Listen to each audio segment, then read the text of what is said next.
إن الحمد لله نحمده ونستعينه ونستغفره ونعوذ بالله من شرور أنفسنا ومن سيئات أعمالنا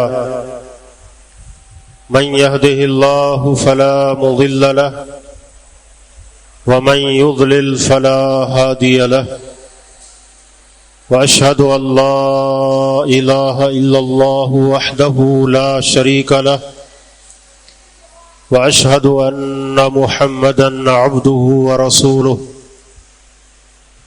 يا أيها الناس اتقوا ربكم الذي خلقكم من نفس واحدة وخلق منها زوجها وبث منهما رجالا كثيرا ونساء واتقوا الله الذي تساءلون به والأرحام إن الله كان عليكم رقيبا يا أيها الذين آمنوا اتقوا الله حق تقاته ولا تموتن إلا وأنتم مسلمون يا أيها الذين آمنوا اتقوا الله وقولوا قولا سديدا يصلح لكم أعمالكم ويغفر لكم ذنوبكم ومن يطع الله ورسوله فقد فاز فوزا عظيما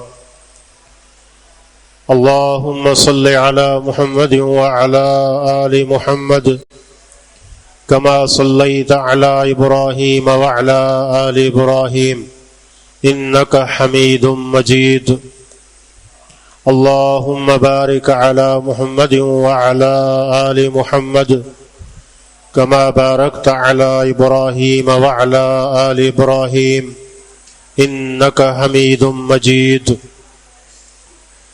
أما بعد فإن خير الكلام كتاب الله وأحسن الهدي هدي محمد صلى الله تعالى عليه وسلم وشر الأمور محدثاتها فإن كل محدثة بدعة وكل بدعة ضلالة وكل ضلالة في النار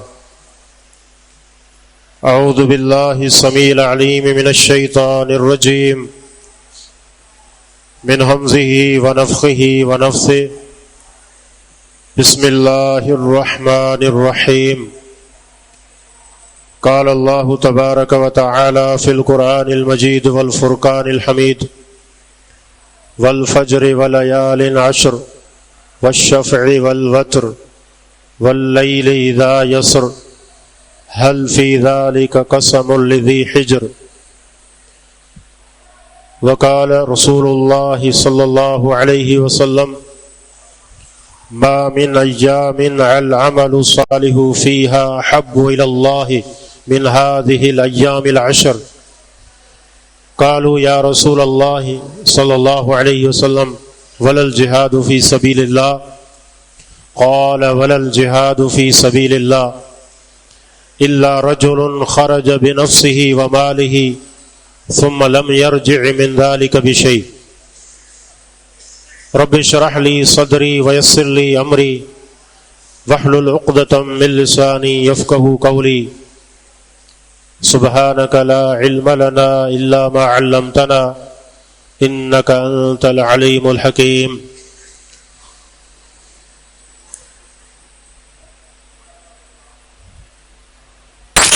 اللہ رب العزت بڑا رحیم کریم اور معاف کرنے والا ہے۔ اللہ رب العزت نے جو ہمیں دین دیا، یہ دین بھی سراپا رحمت ہے۔ نبی علیہ الصلاۃ والسلام کو اللہ تعالیٰ نے رحمت بنا کر بھیجا، وما ارسلناک الا رحمۃ للعالمین، اور آپ کا یہ فرمان بھی ہے کہ انا نبی الرحمہ، میں رحمت کا نبی ہوں۔ تو اللہ رب العزت نے ہمیں جہاں دین میں رحمت عطا کی، پیارے پیغمبر صلی اللہ علیہ وسلم کو رحمت بنا کر بھیجا، خود بھی رب العزت کا نام اور صفت رحیم ہے، تو اللہ رب العزت نے ہمیں ایسے مواقع بھی عطا کیے جس میں اللہ رب العزت کی رحمت بہت زیادہ بڑھ جاتی ہے،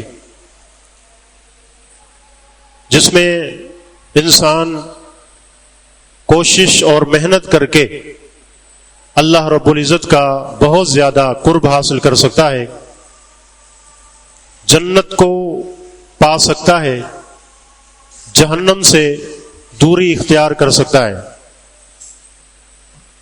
تو اللہ تعالیٰ نے جیسے بعض جگہوں سے فضیلت عطا فرمائی، جیسے یہ مسجدیں اللہ کا گھر ہیں، لیکن بیت اللہ بیت الحرام کو اللہ نے بڑی فضیلت عطا فرمائی کہ اس میں جو نماز پڑھی جاتی ہے، ایک نماز وہ 1,00,000 نمازوں کے برابر ہے۔ اسی طرح مہینوں میں ماہ رمضان کو اللہ رب العزت نے بڑی فضیلت دی، راتوں میں اللہ رب العزت نے شب قدر کو فضیلت عطا فرمائی۔ اسی طرح ماہ ذوالحج جس کا چند روز میں آغاز ہوا چاہتا ہے، یہ بھی اللہ رب العزت کی طرف سے ویسے تو حرمت والے مہینوں میں سے ایک مہینہ ہے ذوالحجہ، جس کی تعظیم کا اللہ رب العزت نے حکم دیا ہے، جس میں گناہ کرنے کو ناپسند کیا گیا ہے، بلکہ گناہ اس میں اور زیادہ خرابی میں بڑھ جاتے ہیں۔ ان میں خصوصی طور پر فرمایا کہ فلا تظلموا فیہن انفسکم، کہ ان مہینوں میں اپنے اوپر ظلم نہ کرو، زیادتی نہ کرو۔ ظلم سے مراد یہاں گناہ ہے، گناہ۔ تو ایک تو یہ پتہ چلا کہ حرمت والے مہینوں میں گناہ کی نحوست زیادہ ہو جاتی ہے، اور دوسرا ضمناً یہ پتہ چلا کہ انسان کو نیکیوں میں رغبت کرنی چاہیے، اللہ کا قرب حاصل کرنے کی کوشش کرنی چاہیے۔ تو یہ ذوالحجہ ایک تو حرمت والا مہینہ ہے، اور دوسرا اس کے جو ابتدائی 10 دن ہیں وہ بڑے عظیم ہیں، ان کی عظمت کا اندازہ آپ اس سے لگائیے کہ اللہ رب العزت نے قرآن کریم میں اس کی 10 راتوں کی قسم کھائی ہے، والفجر ولیال عشر۔ اللہ رب العزت فرماتا ہے کہ فجر کی قسم اور 10 راتوں کی قسم، والشفع والوتر، اور جفت اور طاق کی قسم۔ ابھی یہ قسمیں اللہ رب العزت قسم کے بغیر بھی کوئی بات کرے تو وہ بھی اسی طرح سچی ہوتی ہے جس طرح قسم کے ساتھ اللہ تعالیٰ بات کرے۔ لیکن انسان سوچے، غور کرے کہ وہ کون سی بات ہے کہ رب العزت اس کے لیے قسم کھا رہا ہے، تو وہ بات بڑی عظیم ہوگی۔ تو یہاں بھی یہی چیز ہے کہ والفجر، فجر کی قسم۔ فجر کا وقت بڑا مبارک وقت ہے، فجر کی نماز اس میں داخل ہے، اور اللہ تعالیٰ اس وقت کی قسم کھا رہا ہے، تو وقت کتنا مبارک ہوگا فجر کی نماز کا۔ اور فجر کی سنتیں جو آپ پڑھتے ہیں، فرض کا اجر کتنا ہے اللہ بہتر جانتا ہے، لیکن جو 2 سنتیں ہیں نا فجر کی، اس کی فضیلت میں پیارے پیغمبر صلی اللہ علیہ وسلم کا فرمان ہے، رکعت الفجر خیر من الدنیا وما فیہا، کہ فجر کی 2 سنتیں جو ہم پڑھتے ہیں فرض سے پہلے، فرمایا کہ یہ دنیا اور جو کچھ دنیا میں ہے اس سب سے بہتر ہے۔ آپ اندازہ کریں دنیا میں کیا چیز نہیں ہے، سونا ہے، چاندی ہے، جواہرات ہیں، کتنی قیمتی چیزیں ہیں، لیکن پیارے پیغمبر صلی اللہ علیہ وسلم فرما رہے ہیں کہ فجر کی 2 رکعات 2 سنتیں دنیا اور جو کچھ دنیا میں ہے اس سب سے بہتر ہے۔ تو یہ فجر کا وقت بڑا عظیم وقت ہے۔ فجر کی نماز کی اہمیت کو سمجھیں کہ جس وقت میں وہ ہوتی ہے اللہ تعالیٰ نے اس کی قسم کھائی ہے۔ اور دیکھیں فرشتے آتے ہیں ان نمازوں میں، عصر اور فجر میں، ملائکۃ باللیل و ملائکۃ بالنہار، دن کے فرشتے، رات کے فرشتے، ان کا اجتماع ہوتا ہے، آپس میں ملتے ہیں۔ تو اس میں انسان سویا رہے، اللہ رب العزت کی عبادت کے لیے نہ اٹھے تو یہ بڑی محرومی کی بات ہے۔ تو فجر کی قسم، اور دوسری قسم کھائی وَلَيَالٍ عَشْرٍ، 10 راتوں کی قسم، 10 راتوں کی قسم۔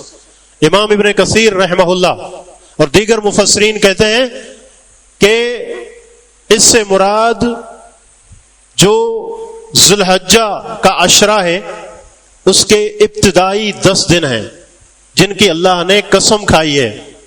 تو اندازہ کیجئے کہ رب العزت جن دنوں کی قسمیں کھائیں تو ان کی عزت کا، حرمت کا، فضیلت کا کیا ہی کہنا ہے۔ تو یہ 10 راتیں ان کی بھی اللہ نے قسم کھائی۔ والشفع والوتر، اور جو جفت ہے اس کی قسم اور طاق کی قسم۔ اس کے بارے میں بعض مفسرین یہ کہتے ہیں کہ جفت سے مراد یہاں وہ یوم النہر ہے، یوم النہر 10 ذی الحجہ، 10 ذی الحجہ، اس کی فضیلت ویسے ہی ہے کہ اس کو اعظم الایام کہا گیا ہے کہ دنوں میں عظیم ترین دن۔ اور جو طاق ہے اس سے مراد یوم عرفہ، یوم عرفہ جو 9 ذی الحجہ ہے۔ حجاج کرام وہ حج کا عظیم رکن جو وقوف عرفہ ہے وہ ادا کر رہے ہوتے ہیں، اور یہ بڑا عظیم دن ہے جس میں اللہ تعالی قریب آتا ہے اور اہل عرفات کی مغفرت کا اعلان کرتا ہے، اور اللہ تعالیٰ ان سے راضی ہوتا ہے اور کہتا ہے ما اراد ہؤلاء، ان لوگوں کا کیا ارادہ ہے۔ یہ اس حالت میں، حالانکہ اللہ سب کچھ جانتا ہے، جس حالت میں وہ وہاں موجود ہیں، 2 چادریں انہوں نے پہنی ہوئی ہیں، پسینے سے گرمی ہے، اور اسی طرح وہ جسم پر مٹی ہے، یہ لوگ کیا چاہتے ہیں؟ اللہ تعالیٰ بڑا خوش ہوتا ہے، ان کی مغفرت فرماتا ہے۔ اور باقی دنوں میں 9 ذی الحجہ کا روزہ رکھا جاتا ہے، روزہ، تو اس کی بھی قسم اللہ تعالیٰ نے کھائی ہے۔ تو اندازہ کیجئے کہ یہ جو عشرہ آ رہا ہے بطور خاص اس کی بہت بڑی فضیلت ہے، اور حتیٰ کہ علماء نے یہ نقطہ بھی ذکر کیا ہے کہ رمضان المبارک کی راتیں اس عشرے کی راتوں سے افضل ہیں، اس لیے کہ ان میں شب قدر آتی ہے، لیلۃ القدر۔ اور باقی جو دنوں کی اگر بات کریں تو کہتے ہیں کہ ذی الحجہ کے جو ابتدائی 10 دن ہیں وہ رمضان کے دنوں سے بھی افضل ہیں، رمضان کے دنوں سے بھی افضل ہیں۔ اب تھوڑا سا دیکھیے اپنے معاشرے میں رمضان المبارک کا ہم اہتمام کرتے ہیں، اچھی بات ہے، کرنا بھی چاہیے، اللہ ہمیں اور توفیق دے، لیکن ہمیں کوئی پتہ نہیں چلتا کہ یہ جو دن آ رہے ہیں اس کی بھی اہمیت ہے، اس کی بھی اہمیت ہے، یہ بھی بڑے عظیم دن ہیں، ان کی اہمیت کو سمجھیں۔ اور رسول اکرم صلی اللہ علیہ وسلم کا فرمان ہے، آپ نے ایک خصوصیت ان دنوں کی یہ ذکر کی ہے، فرمایا کہ اعظم ایام دنیا، یہ دنیا میں جتنے دن ہیں ان میں سب سے عظیم ترین یہ دن ہے، یعنی عشر ذی الحجہ۔ اس سے مراد کون سے دن ہیں؟ یعنی یہ جو 10 دن ہیں ذی الحجہ کے ابتدائی یہ عظیم ترین دن ہے۔ صحابہ نے پوچھا کہ ولا مثلہن فی سبیل اللہ، اللہ کے رسول کیا اللہ کی راہ میں کوئی جہاد کرے تو کیا وہ بھی جو اس سے افضل نہیں ہوگا جو ان دنوں میں عمل کرتا ہے؟ آپ نے فرمایا کہ جہاد فی سبیل اللہ کرنے والا بھی عام دنوں میں جو جہاد کرتا ہے وہ ان دنوں کے عمل سے افضل نہیں کر سکتا، لیکن فرمایا ایک صورت ہے الا رجل عفر وجہہ فی التراب، فرمایا کہ ہاں وہ شخص افضل ہو سکتا ہے کہ جو شہید ہو جائے، یعنی اگر کوئی غازی ہو کر لوٹے تو اس کا عمل اس عشرے میں کی ہوئی نیکیوں سے افضل نہیں ہے، الا یہ کہ وہ اپنی جان قربان کر دے تو پھر وہ افضل ہو سکتا ہے۔ اور ایک اور بھی حدیث ہے جو مسند احمد میں امام احمد بن حنبل رحمہ اللہ لائے ہیں، اور نبی علیہ الصلوۃ والسلام فرماتے ہیں کہ ما من ایام العمل الصالح فیها احب الی اللہ من هذه الایام العشر، فرمایا کہ دنوں میں کوئی دن ایسا نہیں ہے کہ جس میں کیا ہوا عمل، جس میں کی ہوئی نیکی ان 10 دنوں کی نیکی سے زیادہ فضیلت رکھتی ہو یا زیادہ اللہ کو محبوب ہو۔ یہی 10 دن جو ذی الحجہ کے ابتدائی 10 دن ہیں۔ تو صحابہ نے پوچھا ولل جہاد فی سبیل اللہ، اے اللہ کے رسول جہاد فی سبیل اللہ کا بھی اتنا اجر نہیں ہے جتنا ان دنوں میں کی ہوئی نیکی کی فضیلت ہے؟ تو آپ نے فرمایا ولل جہاد فی سبیل اللہ، جہاد فی سبیل اللہ بھی نہیں الا رجل خرج بنفسه وماله ثم لم يرجع من ذلك بشيء، فرمایا کہ ہاں ایک مجاہد جو نکلتا ہے اپنی جان کو لے کر اور اسی طرح اپنا مال لے کر نکلتا ہے، یعنی جو وہ جہاد کر رہا ہے ایک تو جانی کر رہا ہے اور دوسرا جو مال ہے جو اسلحہ ہے وہ بھی اس کا اپنا ذاتی ہے، اس کا اپنا ذاتی اپنے مال سے ہے۔ تو وہ جب جائے اور فرمایا کہ ثم لم يرجع بذلك من شيء، ان میں سے پھر کوئی چیز بھی واپس نہ آئے، نہ اس کی جان واپس آئے یعنی وہ شہید ہو گیا، اور نہ ہی وہ مال واپس آئے جو لے کر جہاد کرنے کے لیے گیا تھا وہ بھی ضائع ہو گیا، کچھ بھی واپس نہیں آیا۔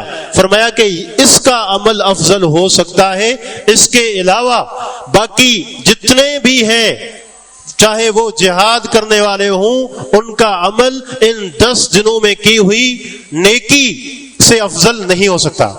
تو اندازہ کیجئے کس قدر فضیلت کا یہ معاملہ ہے، اور انہی دنوں کی افضلیت ہی کی وجہ تھی کہ سلف بہت زیادہ اہتمام کیا کرتے تھے، جیسے ابو عثمان النہدی رحمہ اللہ، یہ مخضرم ہے، مخضرم اس کو کہتے ہیں کہ جس نے اللہ کے نبی کا زمانہ پایا لیکن اللہ کے نبی سے اس کی ملاقات نہیں ہو سکی، وہ جاہلیت اور اسلام دونوں کو پایا، مسلمان بھی تھے لیکن صحابی نہیں بن سکے، کیونکہ صحابی کے لیے ضروری ہے کہ اللہ کے رسول صلی اللہ علیہ وسلم سے اس کی ملاقات ہو اور کچھ گھڑیوں کے لیے بھی پیارے پیغمبر صلی اللہ علیہ وسلم کو دیکھے۔ تو یہ مخضرم ہے، وہ بیان کرتے ہیں کہ سلف بڑا اہتمام کیا کرتے تھے ایک مہینوں میں جو 2 عشرے ہیں 2 مہینوں کے، ان کا خصوصی خیال رکھتے تھے۔ ایک رمضان کا آخری عشرہ کہ اس میں خوب عبادات کیا کرتے تھے، اور اسی طریقے سے کہا کہ یہ جو عشرہ ہے ذی الحجہ اس کا بھی خصوصی اہتمام کرتے تھے، اور محرم کا جو ابتدائی عشرہ ہے اس کا بھی خوب اہتمام کرتے تھے۔ تو ہم دیکھیں کہ آج ہم کہاں کھڑے ہیں ان فضائل کے مقابلے میں، اور اللہ تعالی کی رحمتیں کس قدر زیادہ ہیں، ہم کیوں اس میں پیچھے رہتے ہیں؟ ہماری یہ زندگی کتنی ہے ہمیں کچھ نہیں پتا، اور یہ مواقع بار بار نہیں ملتے، بس یہ ہے کہ مخلص ہو جائیں، اللہ سے توفیق کا سوال کریں، کوشش کریں اللہ فرماتا ہے والذین جاہدوا فینا لنہدینہم سبلنا، کہ جو ہمارے دین کے لیے کوشش کریں گے ہم ضرور ان کے لیے اپنے راستے آسان کر دیں گے، اپنی راہ پر چلانا ان کے لیے آسان کر دیں گے۔ لیکن شرط کیا ہے؟ شرط یہ ہے کہ انسان کوشش کرے، اللہ کی طرف آئے اور صدق کے ساتھ، اخلاص کے ساتھ، پھر اللہ تعالیٰ اپنی توفیق کے دروازے دیکھیں کس طرح کھولتا ہے۔ اللہ تعالیٰ نیکی کرنے والوں سے محبت رکھتا ہے۔ تو بات ہو رہی تھی اس عشرے کی فضیلت کی، تو اس عشرے کی فضیلت میں یہ چیز بھی ہے کہ اس میں یوم عرفہ ہے۔ یوم عرفہ، یوم عرفہ جس کے بارے میں آپ نے سنا کہ یہ سال کے دنوں میں افضل ترین ایک دن ہے، اور جس میں اللہ رب العزت بہت سارے لوگوں کو جہنم سے آزاد کر دیتا ہے۔ اللہ تعالیٰ اہل عرفات پر فخر کرتا ہے۔ تو یہ بھی اس کی فضیلت ہے کہ اس عشرے میں یوم عرفہ بھی آتا ہے جو دنوں میں افضل ترین دن ہے، اور ہم اس میں سے یہ حصہ لے سکتے ہیں۔ حجاج کرام تو وہاں وقوف عرفات کرتے ہیں، ہم روزہ رکھ کے اس کی فضیلت حاصل کر سکتے ہیں، اور روزے کے ضمن میں جب بات آئے گی تو اس کی فضیلت کا وہاں میں ذکر کروں گا۔ اسی طرح اس عشرے کی فضیلت میں سے ایک پہلو یہ بھی ہے کہ اس میں یوم النحر ہے۔ یوم النحر، قربانی کا دن، یہ بھی عظیم ترین دن ہے۔ اعظم الایام کہا گیا ہے کہ اللہ کے نزدیک عظیم ترین پروقار دن یہ یوم النحر ہے، جس میں ہم قربانیاں کرتے ہیں۔ پیارے پیغمبر صلی اللہ علیہ وسلم کی سنت، اللہ کے رسول صلی اللہ علیہ وسلم 10 سال صحابہ کہتے ہیں مکہ میں آپ رہے اور آپ ہر سال یہ قربانی کیا کرتے تھے۔ تو یہ بھی بڑا عظیم عمل ہے۔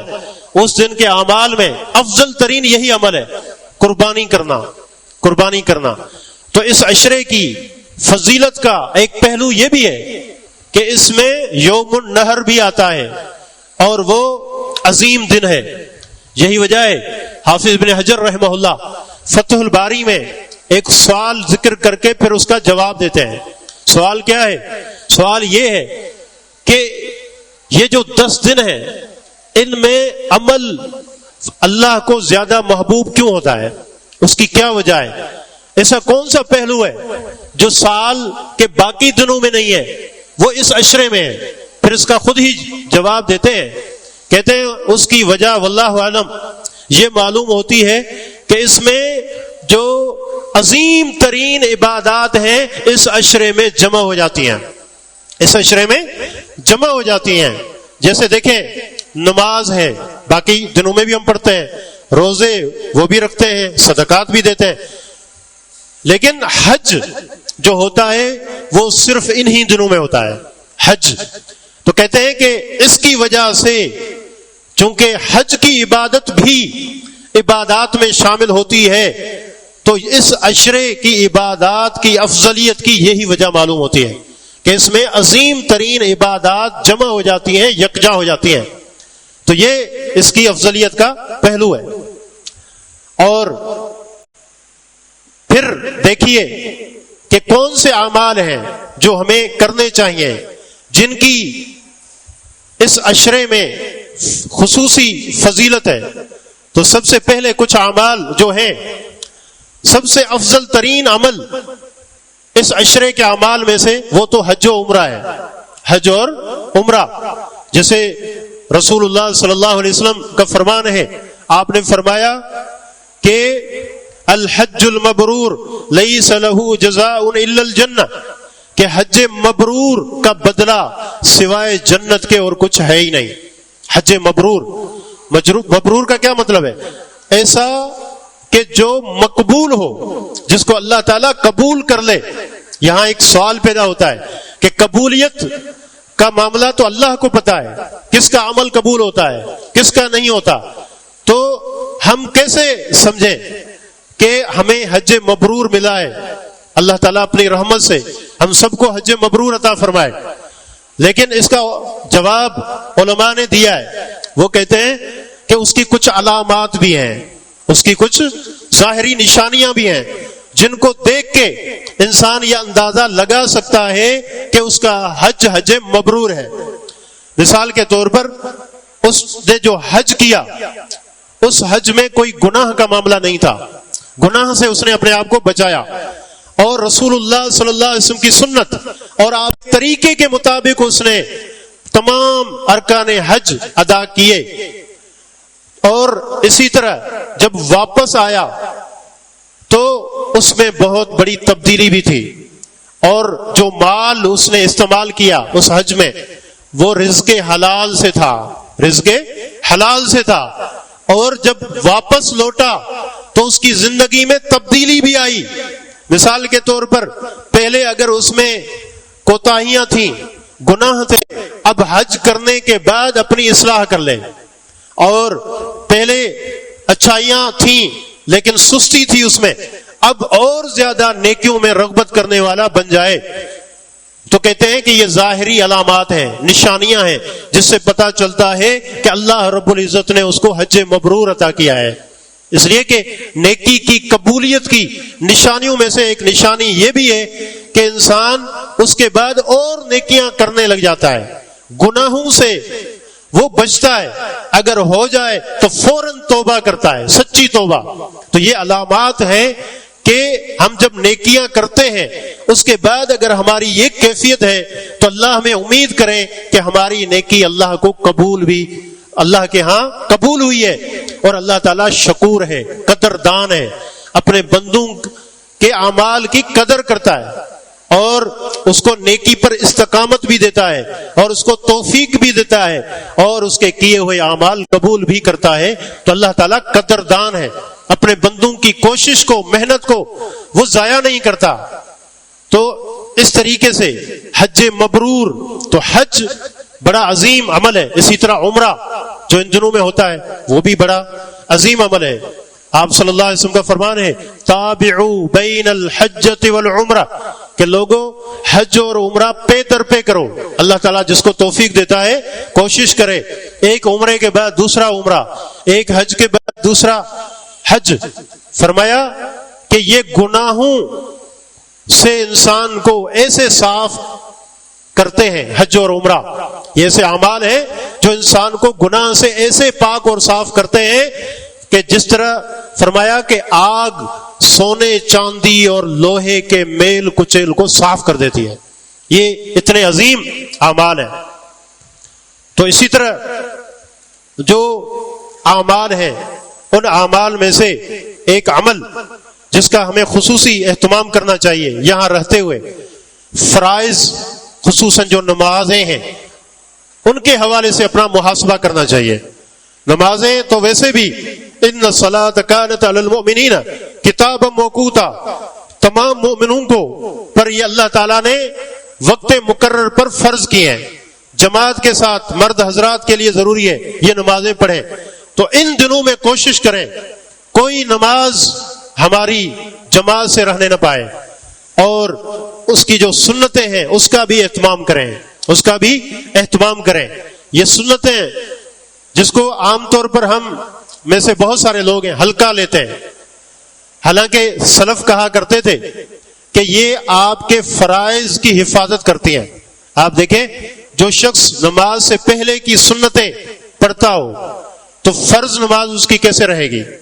تو یہ سنتیں فرائض کی محافظ ہیں، ان کی حفاظت کرتی ہیں اور ان کا اجر بھی بہت بڑا ہے. رسول اللہ صلی اللہ علیہ وسلم کا فرمان ہے کہ ایک بندہ ہمیشہ نوافل پڑھتا رہتا ہے، فرائض کی پابندی کرنے کے بعد نوافل بھی مسلسل پڑھتا رہتا ہے. فرمایا کہ حتیٰ احبہ، ایک وقت آتا ہے کہ میں اپنے اس بندے سے محبت کرتا ہوں، وہ میرا محبوب بن جاتا ہے.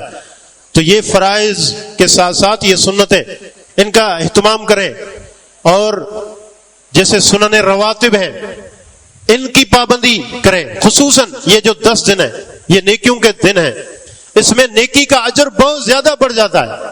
اس کا مطلب یہ ہے کہ عام دنوں میں جو اجر ہمیں معلوم ہے تو ان دنوں میں جب وہ نیکی آپ کریں گے تو اس کا اجر اور زیادہ بڑھ جائے گا. کتنا بڑھے گا؟ یہ اللہ تعالیٰ کا فضل ہے، اللہ تعالیٰ کی رحمت ہے. اللہ نے اس کو مخفی رکھا ہے تاکہ انسان کوشش کرے، اس کو حاصل کرنے کی جستجو کرے. اب علماء مثال دیتے ہیں، کہتے ہیں مثال کے طور پر آپ عام دنوں میں قرآن کریم پڑھتے ہیں تو قرآن کریم کا اجر و ثواب بہت زیادہ ہے. من قرأ حرفا من کتاب اللہ فلہ بہ حسنہ. نبی علیہ الصلوۃ والسلام فرماتے ہیں جو قرآن کریم کا ایک حرف پڑھتا ہے تو اس کے لیے نیکی ہے. اور پھر فرمایا کہ ایک نیکی 10 گنا ہوتی ہے، کم از کم 10 نیکیوں کے برابر. اور اس طرح فرمایا اپنے مثال دے کر کہ الف لام میم، میں یہ نہیں کہتا کہ یہ ایک حرف ہے بلکہ الف ایک حرف ہے، لام دوسرا ہے، میم تیسرا ہے.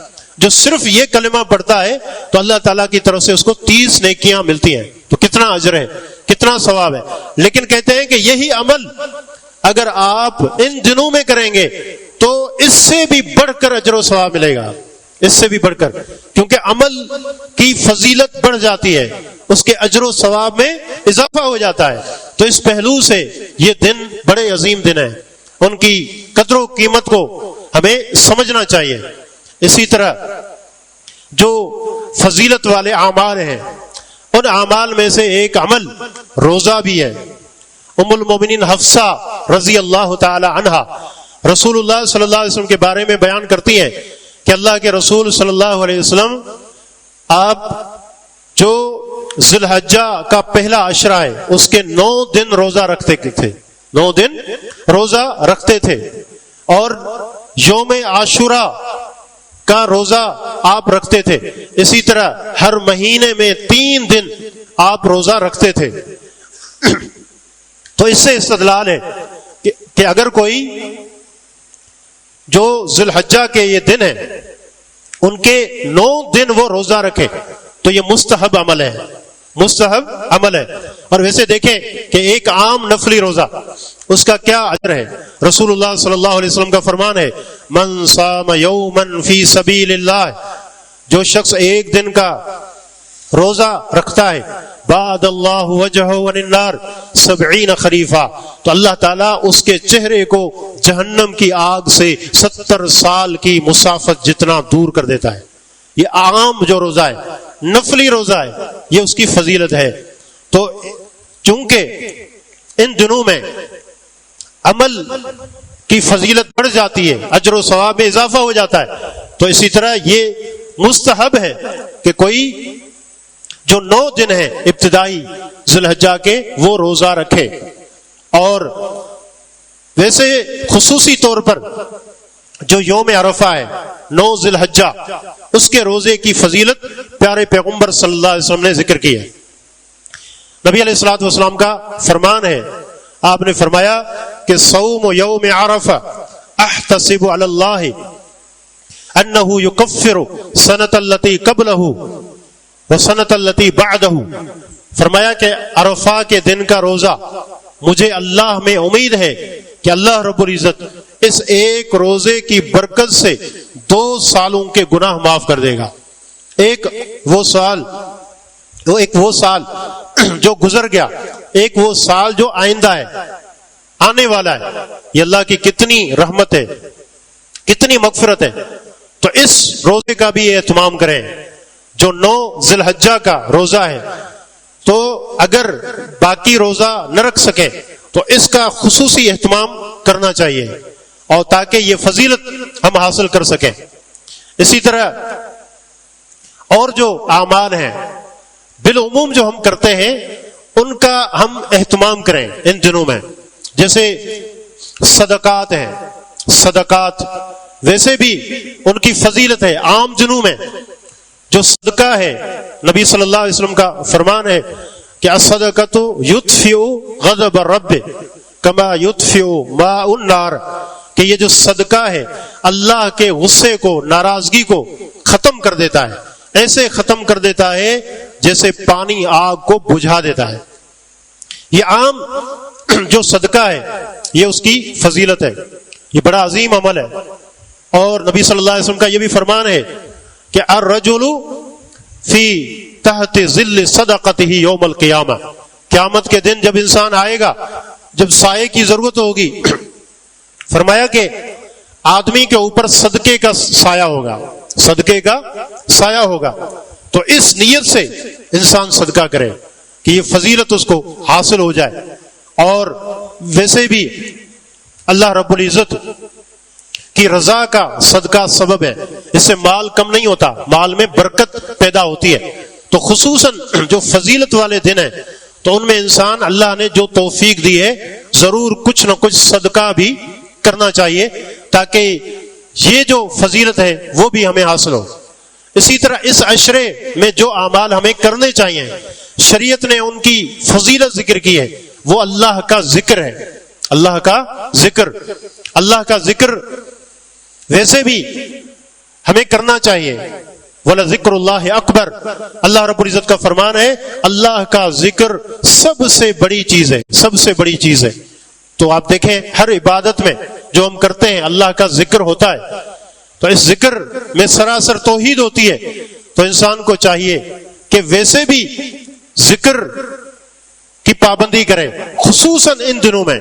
ابن قیم رحمہ اللہ کی کتاب ہے الوابل الصیب، اس میں ابن قیم رحمہ اللہ کہتے ہیں کہ ذکر کے 100 سے زیادہ فائدے ہیں، 100 سے زیادہ فائدے ہیں. اور پھر انہوں نے 80 سے زیادہ فوائد اپنی کتاب میں ذکر بھی کیے. اللہ کی معیت حاصل ہوتی ہے، اللہ تعالیٰ ساتھ ہوتا ہے ذکر کرنے والے کے. جب اللہ ساتھ ہو تو پھر انسان محفوظ ہو جاتا ہے شیطان سے، شیطان اس کے قریب بھی نہیں آتا. تو یہ ذکر کی فضیلت ہے کہ ذکر سے انسان مضبوط قلعے کے اندر محفوظ ہو جاتا ہے. شیطان کا کوئی داؤ، کوئی حملہ اس پر کارگر نہیں ہوتا. اس کے برعکس جب انسان غافل ہوتا ہے تو اس شیطان کا حملہ بڑا شدید ہوتا ہے، وسوسہ آتا ہے، غافل دل میں جگہ بنا لیتا ہے، پھر آہستہ آہستہ وہ گناہ کی صورت اختیار کرتا ہے، اور پھر اس طرح کر کر کے ایک گناہ دوسرا گناہ، مسلسل انسان گناہوں کی دلدل میں دھنستا ہی چلا جاتا ہے. تو اللہ کا ذکر اس کی بڑی فضیلت ہے. اور پیارے پیغمبر صلی اللہ علیہ وسلم نے ان دنوں کے بارے میں کہا کہ ما من ایام العمل الصالح فیها احب الی اللہ من هذه الايام العشر، فرمایا کہ ان 10 دنوں میں کی ہوئی جو نیکیاں ہیں یہ اللہ کو بڑی محبوب ہیں. اور پھر آپ نے بتایا فاکثروا فیہن من التہلیل والتکبیر والتحمید، تو ان دنوں میں کثرت سے لا الہ الا اللہ پڑھو، کثرت سے اللہ اکبر پڑھو، کثرت سے لا الہ الا اللہ، الحمدللہ، یہ جو کلمات ہیں فرمایا کہ ان کو کثرت سے پڑھا کرو. اور یہ کلمات ویسے بھی ان کے فضائل بہت زیادہ ہیں. قرآن و سنت کے دلائل پر غور کریں تو بہت زیادہ فضیلت ان کی ہے.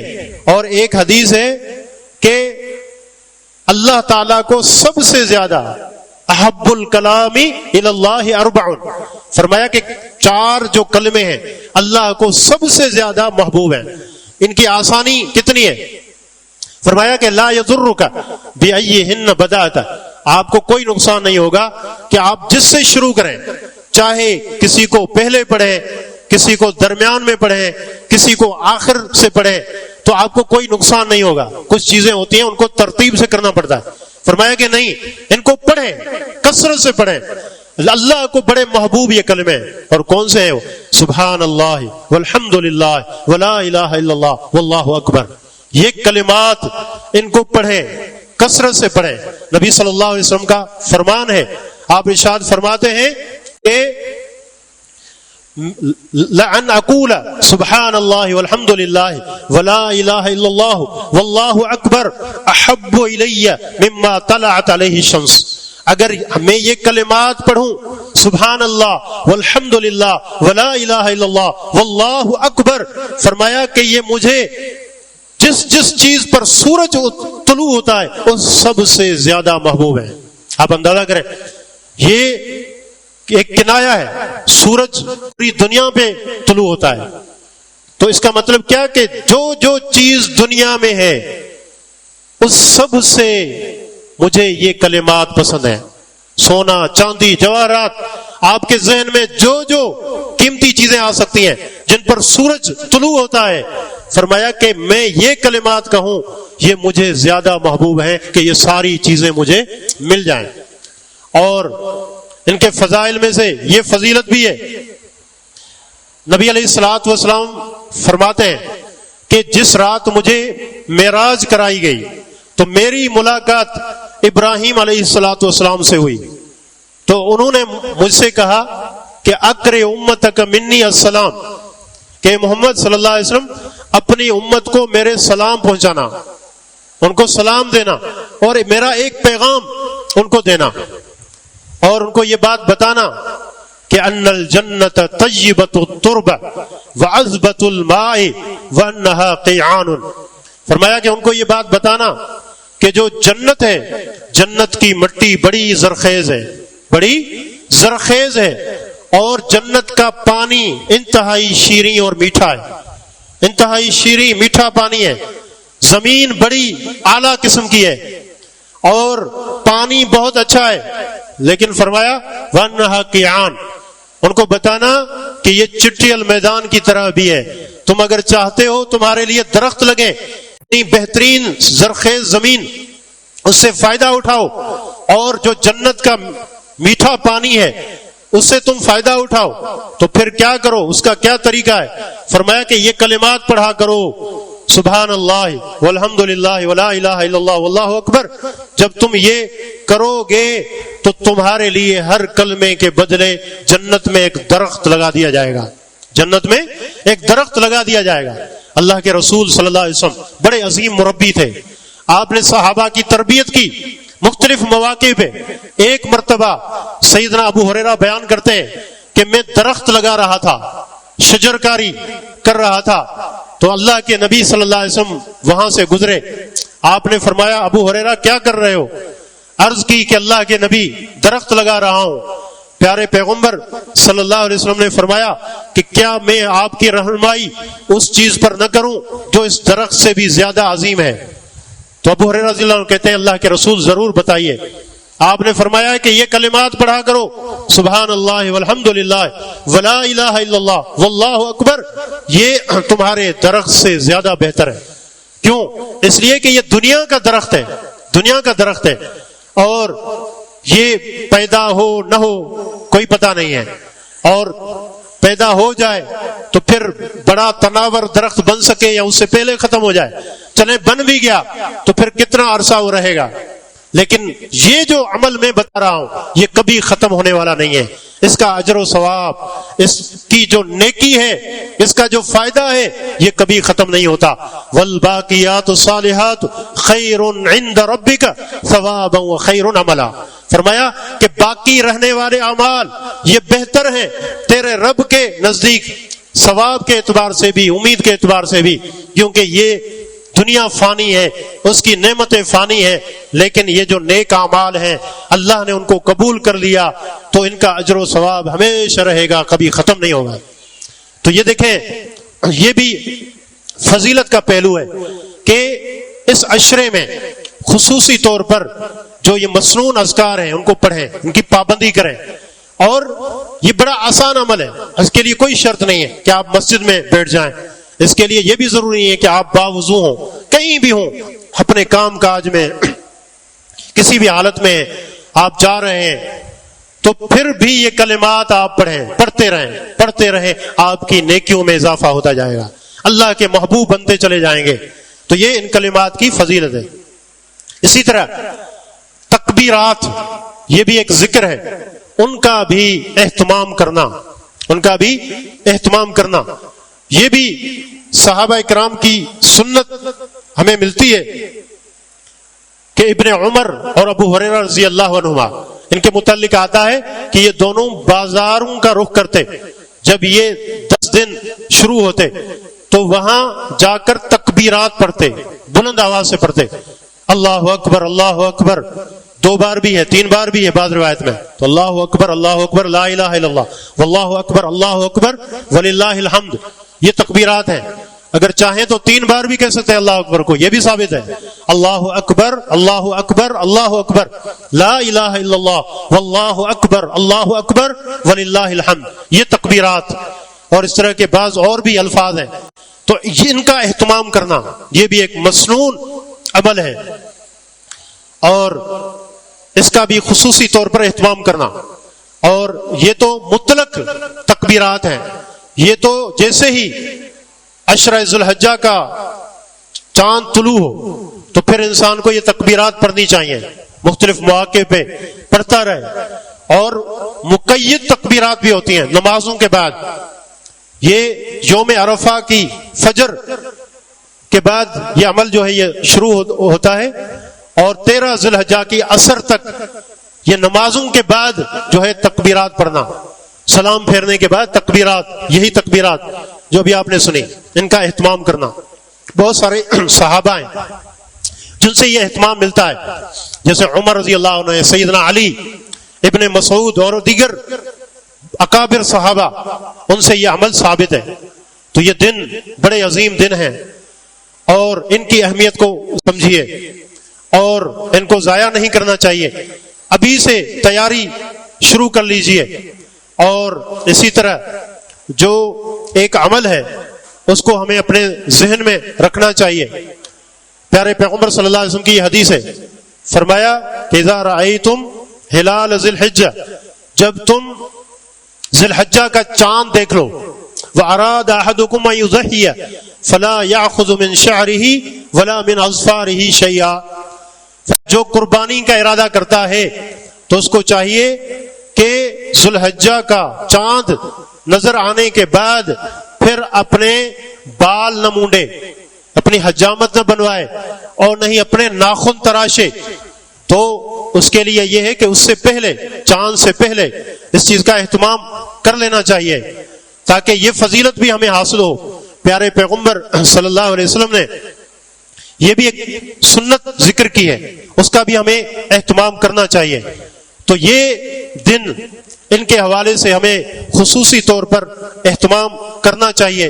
تو گفتگو کا خلاصہ یہ ہے کہ یہ جو دن آ رہے ہیں عشرہ ذی الحجہ کے، یہ بڑے عظیم دن ہیں۔ قرآن و سنت میں کئی وجوہ سے ان کی فضیلت کو ذکر کیا گیا۔ قرآن کریم میں اللہ تعالیٰ نے 10 راتوں کی قسم کھائی ہے، اور جمہور مفسرین کے نزدیک اس سے مراد یہ ذی الحجہ کے 10 دن ہیں۔ اور اسی طریقے سے ان دنوں میں یوم عرفہ ہے، یوم النحر ہے، اور اس میں کی ہوئی عبادت اللہ کو بڑی محبوب ہے۔ تو ہمیں چاہیے کہ ہم خوب ان دنوں کی اہمیت کو سمجھیں اور اس پر عمل کریں، اور جو دیگر جو ہمارے گھر والے ہیں، احباب ہیں، انہیں بھی ان کی اہمیت کے حوالے سے ہم بتائیں۔ اور جیسے یہ بات ہوئی کہ یہ جو 10 دن ہیں، اس کے دن رمضان کے دنوں سے بھی افضل ہیں۔ اس چیز کو ہمارے معاشرے میں پتہ نہیں کیوں نظر انداز کر دیا گیا۔ رمضان کی اہمیت ہے، یقیناً ہونی چاہیے، لیکن اس کا اہتمام نظر آتا ہے، لیکن ان دنوں کا اہتمام نظر نہیں آتا۔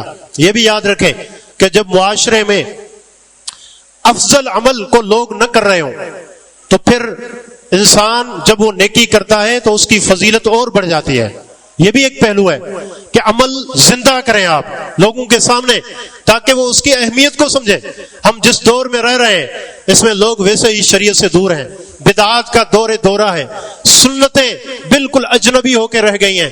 تو اس میں ہماری یہ ذمہ داری بنتی ہے کہ ہم خصوصی طور پر ان دنوں کا اہتمام کریں، تاکہ ہم دوسرے لوگوں کے سامنے پیارے پیغمبر صلی اللہ علیہ وسلم کے یہ اعمال بھی پیش کر سکیں، تاکہ لوگ سنتوں کے ساتھ جڑیں اور ان فضیلتوں کو حاصل کرنے کی کوشش کریں۔ لیکن جیسے بات وہی ہے کہ معاشرے میں اس کی اہمیت کو نہیں سمجھا جاتا۔ آپ دیکھیں ہمارا میڈیا جو ایسی بدعتیں جن کا دین سے کوئی تعلق نہیں ہے ان کو بہت اٹھاتا ہے، لیکن آپ دیکھیں گے عشرہ ذی الحجہ کے حوالے سے شاید ہی آپ کو کوئی اہمیت کا پہلو نظر آئے۔ جسے عام دن ہوتے ہیں غفلت کے، اس طرح سے یہ دن گزرتے ہیں۔ تو اللہ رب العزت سے دعا ہے اللہ تعالی ہم سب کو ان عظیم دنوں کی اہمیت کو سمجھنے کی توفیق عطا فرمائے۔